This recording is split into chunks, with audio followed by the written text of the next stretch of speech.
Assalamualaikum warahmatullahi wabarakatuh. Perkenalkan, nama saya Fatmawati dengan NPM 1911090059. Baiklah, di sini saya akan menjelaskan mengenai metodologi penelitian fisika material. Oke, baik. Di sini manusia mencari kebenaran. Manusia mencari kebenaran dengan menggunakan akal sehat atau common sense. Dan dengan ilmu pengetahuan, letak perbedaan yang mendasar antara keduanya ialah berkisar pada kata sistematik dan terkendali. 5 hal pokok yang membedakan antara ilmu dan akal sehat. Ilmu pengetahuan dikembangkan melalui struktur-struktur teori dan diuji konsistensi internalnya, atau dilakukan tes atau pengujian secara empiris. Teori dan hipotesis selalu diuji secara empiris faktual, halnya dengan orang yang bukan ilmuwan dan cara selektif. Adanya pengertian kendali kontrol dalam penelitian ilmiah tidak dapat mempunyai pengertian yang bermacam-macam, menekankan adanya hubungan antara fenomena secara sadar dan sistematis. Pola perhubungan tidak dilakukan secara asal-asalan. Cara memberi penjelasan yang berlainan dalam mengenai suatu fenomena ilmuwan melakukan dengan hati-hati dan menghindari penafsiran yang bersifat metafisis. Proposisi yang dihasilkan selalu terbuka untuk pengamatan dan pengujian secara ilmiah. Oke, proses sekularisasi alamnya yaitu mulai manusia menganggap alam suatu yang sakral sehingga antara subjek dan objek tidak ada batasan. Hukum didefinisikan sebagai kaitan-kaitan yang tetap dan harus ada di antaranya gejala-gejala sejak dulu diinterpretasikan ke dalam hukum-hukum normatif. Pengertian tersebut dikaitkan dengan Tuhan atau para dewa sebagai pencipta hukum yang harus ditaati. Terjadi pergeseran konsep hukum alam, pengertian hukum sesuai dengan hukum alam, tatanan di alam, hukum sesuai dengan dapat disimpulkan melalui penelitian empiris. Tuhan sebagai pencipta hukum alam secara berangsur-angsur memperoleh sifat abstrak dan impersonal. Ilmu pengetahuan alam bagi manusia modern dengan kemampuan ilmiah manusia melalui membuka rahasia-rahasia alam. Macam tujuan penelitian.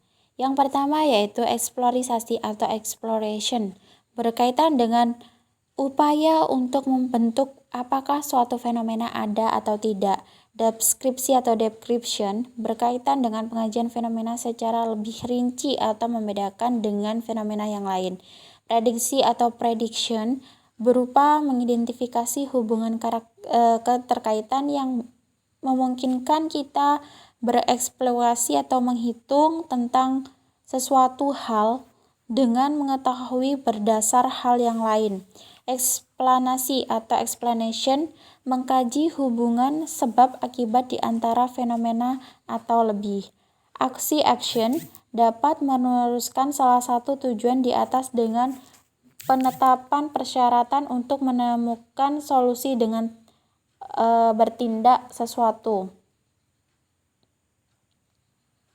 Hubungan penelitian dengan perancangan menurut Zeisel pada tahun 1981, perancangan mempunyai 3 langkah utama yaitu imaging, presenting, dan testing, sedangkan imaging dilakukan berdasarkan impressionability.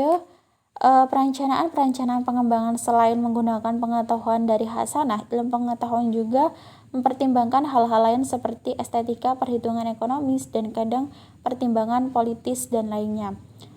Terhadap hasil perancangan pengembangan juga dapat dilakukan penelitian evaluasi yang hasilnya juga akan memperkaya khazanah ilmu pengetahuan. Ragam penelitian menurut bidang ilmu. Secara umum, ilmu dapat dibedakan antara ilmu dasar, ilmu terapan, termasuk kelompok ilmu dasar dan kelompok ilmu terapan meliputi ilmu teknik, ilmu kedokteran, ilmu teknologi, pertanian, ilmu ekonomi, dan lain sebagainya. Ilmu dasar dikembangkan lewat penelitian yang bisa disebut sebagai penelitian dasar atau basic research. Sedangkan penelitian terapan atau applied research menghasilkan ilmu terapan. Penelitian terapan misalnya di bidang fisika, bangunan, dilakukan dengan memanfaatkan ilmu dasar atau fisikanya. Kemudian ragam penelitian menurut pembentukan ilmu. Ilmu dapat dibentuk lewat penelitian induktif atau penelitian deduktif. Secara sederhana, penelitian induktif adalah penelitian yang menghasilkan teori atau hipotesis, sedangkan penelitian deduktif merupakan penelitian yang menguji, mengetes teori atau hipotesis.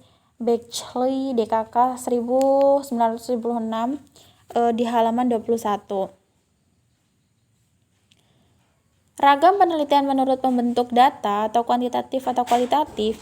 Macam penelitian dapat pula dibedakan dari bentuk datanya dalam arti data berupa data kuantitatif dan data kualitatif. Data kuantitatif diartikan sebagai data yang berupa angka yang dapat diolah dengan matematika atau statistik, sedangkan data kualitatif adalah sebaliknya, yaitu datanya bukan berupa angka yang dapat diolah dengan matematika atau statistik.